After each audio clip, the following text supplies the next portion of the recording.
Bonjour tout le monde, je me nomme Sida Parfait, étudiant en Master 1 SLATE, répondant au matricule 21B 044 FS. Alors aujourd'hui, je vais vous présenter un tutoriel portant sur la vérification des programmes avec un modèle checker. Alors nous avons choisi le modèle checker CMBC qui vérifie la correctitude des programmes en C et C++. Nous allons présenter un exemple d'un programme qui marche et un programme qui ne marche pas et voir comment ça marche. Sans plus tarder, nous allons passer au programme qui marche. Voilà le programme. Le programme, c'est quoi en question? Bon, c'est juste un petit programme là qui prend un ensemble de valeurs. Elle va prendre un ensemble de valeurs et vérifier avec la fonction accept si la valeur à un instant t qu'on a mis les variables à l'intérieur, c'est vraiment la variable attendue. Parce que la fonction accept sert à tester l'état d'une variable ou d'une zone mémoire à un état donné. C'est-à-dire que si à un moment donné, la variable qui est attendue, c'est vraiment ça, la valeur le programme va continuer son exécution. Si la valeur attendue n'est pas ça, le programme va pas continuer son exécution.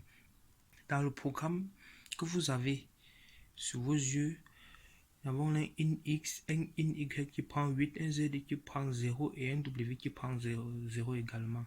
Si X, on aura Z qui va recevoir Y moins 1. Sinon, ça va faire WY plus 1. Si X, tel que notre programme est conçu, on aura toujours X. On aura toujours une valeur de X. À partir du moment où on va déclarer une variable X, ça sera toujours... Elle existera toujours parce que c'est un in. Donc si on ne met même pas un continu, ça va prendre par défaut 0. Donc on aura toujours le si.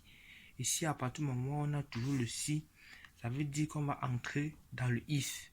Z va recevoir la valeur y moins 1.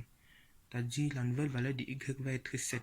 Donc normalement, notre programme ci est correct. Parce que dans accept, on a dit z égale à 7 ou w égale à 9. Comme c'est ou, ça veut dire que notre programme doit marcher normalement parce qu'une des conditions dans accept a marché. Sans plus tarder, nous allons passer au test pour vérifier si notre programme marche. Alors, je dois d'abord me placer dans mon répertoire. Dans mon répertoire CD.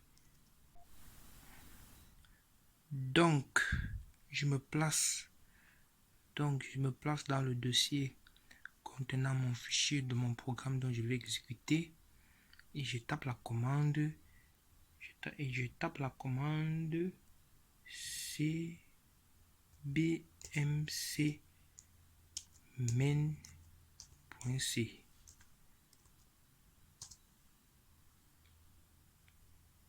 Là on voit bien que notre programme est correct, on a verification successful.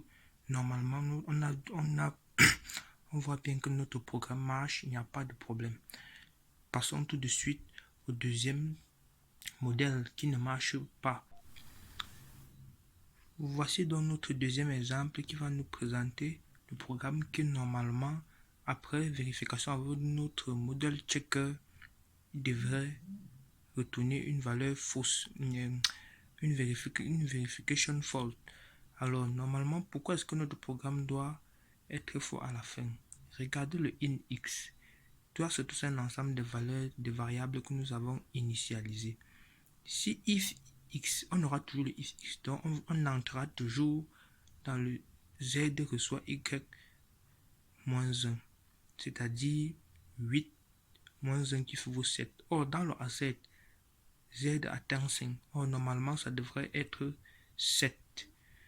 Là, c'est pour ça que notre programme est faux. Sans plus tarder, passons à la vérification avec un invite de commande. En invite de commande, nous nous plaçons dans notre dossier qui contient notre fichier main et on tape la commande cbmc main.c. On exécute alors notre fichier. On voit bien que notre programme affiche verification failed, donc notre programme est faux. Merci de m'avoir écouté attentivement.